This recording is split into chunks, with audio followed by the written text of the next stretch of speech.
Hello everyone, welcome back to another episode of Brevet Garage.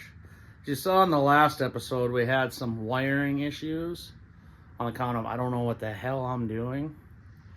Talked to a couple of good friends of mine, figured out a solution, the right solution, and in this episode, we're going to be able to hear this old girl run without having to pull the battery terminal to shut the damn thing off. Now, as you saw in the last episode, I was having issues trying to find a keyed ignition source that stayed on during cranking. So the car would try to start, it would just, as soon as I turned the key, it would almost run backwards because it'd just get a blip of spark and light out all the fuel that was in the cylinders, and then it would run backwards or diesel a little bit. So I think I figured out where I'm going to get my keyed ignition source, and that is actually straight from the ignition switch itself. It's not as easy as trying to tap into a wire in the engine bay, but it is a lot better because in the engine bay I'm dealing with old brittle wiring from, the 60s, because I haven't rewired this car yet, although that is a plan for the future, and I kind of want to update the fuse panel in it. But anyways, that's going to be another project. Let's get in the car and I'm going to show you what I'm doing.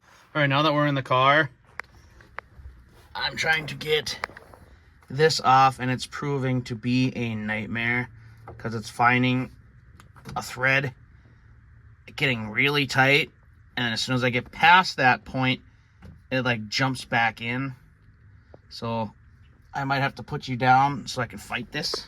So after doing some digging, I found a wire from the old harness that shows 12 volts when I have the key turned, and it drops down to about 10 when I'm cranking. Tested the battery at the same time, and it does the same thing. So I'm hoping it's what I need. I'm going to spend like a minute wiring, and then I'm going to test the relay as soon as I got power to it. So I just want to confirm with the ohm meter here that this indeed is going to work as a trigger wire. Now I've got the relay plugged in, and can you turn the key on for me quick? Just to turn it to the on position. Now I'm going to ground this out, and you're going to hear a click from the relay. That means it is signaling that relay to open. And we have almost 0 ohms. Now when I release this ground, that relay is going to, was it open or close? Right now it's closed. So it's going to open, and see that number disappears. And what I want to test is if that number stays the same while it's cranking. All right, go ahead and start it. All right, and I think we found our trigger wire. Take it off. Oh. Okay, and the key is turned off. And you're disconnected. And we are disconnected. So in theory, when I turn the key off, this car will shut off now. I don't have to go over here, pull a power wire for the damn thing to shut off. We are in the money. I just got to finish it. All right, so this setup might not be the cleanest, but it's going to work for my application for now, so I can do some extensive testing.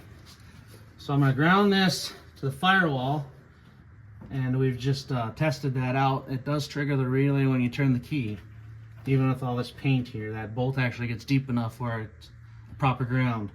Now what I'm going to do next is I'm going to ground that out, and I'm going to run the wire, the main wire, to the back of the alternator for my constant 12 volt.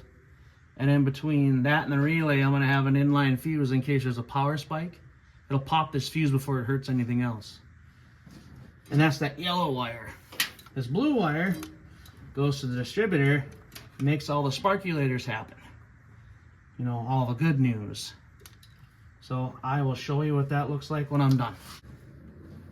All right, I want to lie to y'all and say that this wire mess is only temporary, but I know myself better than that. It's probably going to pass the test drive, and I'm just going to keep driving it, and a year later down the road, I'm going to be like, oh hey, that wiring mess that I was going to clean up, I never did that. I should probably do that. and then another gear is going to go down the road, and then I'm going to have an issue under the hood to where I got to pull, distributor again, and that's when I'm going to be like, all right, maybe now I should clean up that wire mess. It's a vicious cycle, I tell you what. Fun little fact.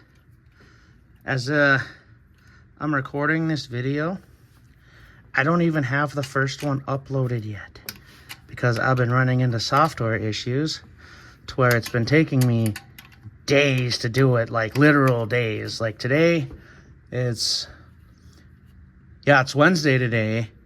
I did the HEI swap on Sunday, filmed all of that and all of the mess that you're going to see when you watch the part 1.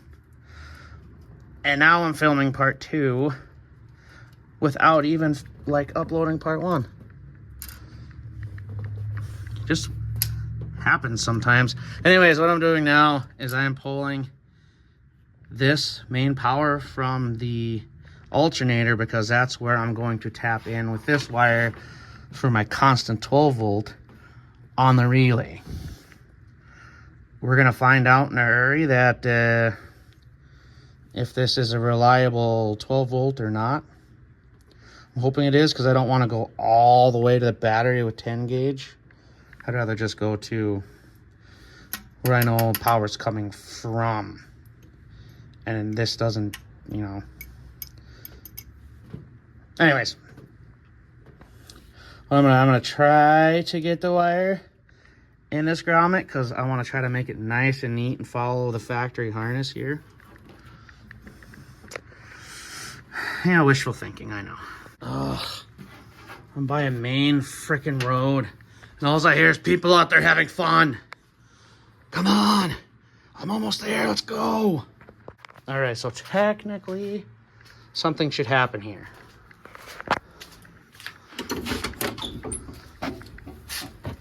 Oh. All right. It wants to.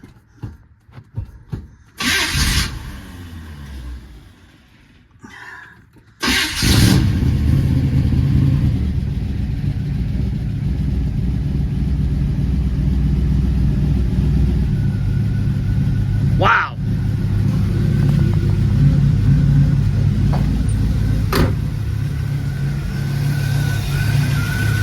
Nailed the timing on the first try. It sounds pretty good.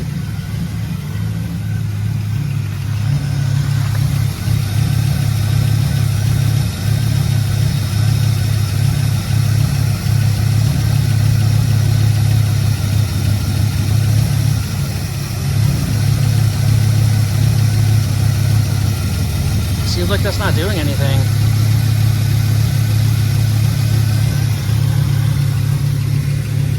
So I have to hook the timing light up. Let's see what's going on. I can't tell where I'm at for timing, so I'm gonna have to mark the little witness mark and see what happens. But actually, here's the moment of truth. It shuts off. Let's go. Okay, now that was actually a great success. Shuts off with the key, starts up, sounds really nice, and it's responsive at throttle, but I can't see my timing mark on the crank pulley. So I'm gonna sit there and bump the starter until I can physically see it. I'm gonna either scratch the paint off of it or mark it with like a white metal marker or something, just so when I have my timing light on it, I can see what's going on. So yeah, I don't know what's going on with the witness mark on the crankshaft pulley, but it sounds healthy, it sounds happy, it's responsive under throttle. So I think I'll time it with a vacuum gauge and see if I'm good there. And I don't know, maybe with this HEI, I can't use that witness mark anymore. I don't know. But I cleaned up a little bit of the wiring. It's still not 100%, but I'm gonna go take it for a drive and watch temperatures and everything and make sure the timing is as happy as it sounds. I will let you know in a moment. Well, I made it to the gas station. So far, so good. This thing is gonna get a 91 octane diet. She definitely needs a bath. That's for sure. So we've been up and down Main Street, and so far it's very successful drive. Temperatures are where they need to be, about 185. Oil pressure, I still gotta change the oil, so that's on a little low side. Maybe not as low. It's about 35, 40 PSI right now. Heat's blowing good. I'm feeling good. I shall feel a lot better when I get home and shower.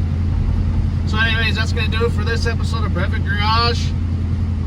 The next project is in the works. I can't quite tell you what that is yet. Have a good evening, everybody.